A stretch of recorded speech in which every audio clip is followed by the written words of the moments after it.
अभी international monetary fund ने एक रैंकिंग निकाली है और इस रैंकिंग में हुआ क्या है। इस रैंकिंग में आईएमएफ ने दुनिया भर की जो इकोनॉमीज हैं उनको अपनी जीडीपी यानी इकोनॉमिक आउटपुट के बेसिस पे रैंक किया है। और इस रैंकिंग में इंडिया की जो पोजीशन आई है that has been 6th position. तो काफी समय से हम ये सुनते आ रहे थे कि इंडियन इकोनॉमी जो है that is 4th largest economy.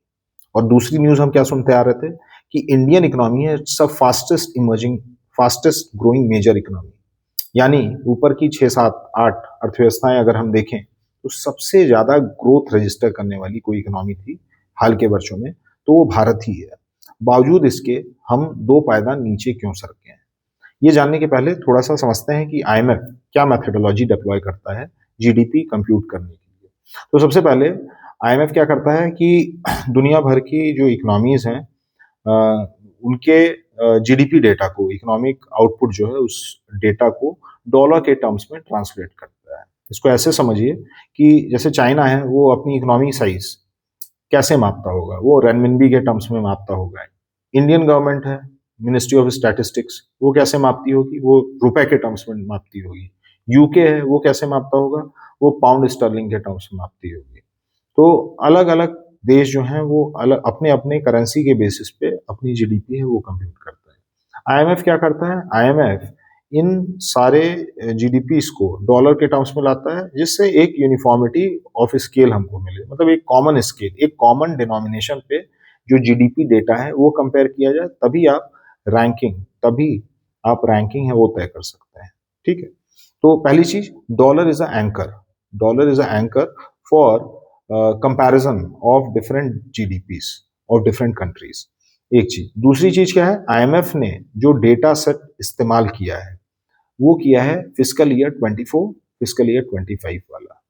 भले ये रिपोर्ट 26 में आई है लेकिन जो डेटा सेट आईएमएफ ने यूज किया वो फिस्कल ईयर 24-25 वाला किया। अब जानते हैं कि क्या 2 कारण हैं इसकी वजह से हम 2 पायदान नीचे हुआ। एक्चुअल में we are the fastest growing economy. Actual में हमारा जो रियल आउटपुट है, असल में जो उत्पादन है हमारे यहाँ, चाहे वो वस्तुओं का हो या सेवाओं का हो, गुड्स सर्विसेज का हो, वो एक्चुअल में ऑगमेंट किया है, बढ़ा है। लेकिन और बढ़ा भी कैसे, बढ़ा यूके जापान से ज्यादा ही है, लेकिन बावजूद इसके यूके जापान हमसे क्यों आगे निकल चुके हैं। उसके 2 कारण हैं। 2 कारण ये है, पहला कारण ये है कि जो इंडियन रुपी है बहुत तेजी से डेप्रिशिएट कर रही है। सन 24 25 26 में हमने एक प्लमेटिंग मतलब एक डेप्रिसिएशन देखने को हमको मिला है। सन 24 की बात करें तो एक्सचेंज रेट जो था रुपी और डॉलर का वो 84 के आसपास हुआ, जो कि 25 में गिर के 89 का हो गया। यानी जो रुपया है डॉलर की बनस्पत वीक हुआ है। ठीक है, और यही 2 साल हैं जिसका डेटा आईएमएफ ने इस रैंकिंग में यूज किया है। अगर सन 26 की बात करें तो हमको और डेप्रिसिएशन देखने को मिली। हमने ये देखा कि 95 तक का लेवल आ गया था एक्सचेंज रेट का। लेकिन जो आईएमएफ ने डेटा सेट यूज किया है वो फिस्कल ईयर 24-25 का किया है और इसी के बेसिस पे ये रैंकिंग तैयार की गई है। तो हमको ये देखने को मिला कि इंडियन रुपी बहुत तेजी से डेप्रिशिएट की 84 से 89, और वही चीज डेटा में भी कैप्चर हुई है। तो एक्चुअल रियल आउटपुट हमारा ग्रो किया है, लेकिन डॉलर के टर्म्स में जो हमारी नॉमिनल जीडीपी है वो श्रिंक की है।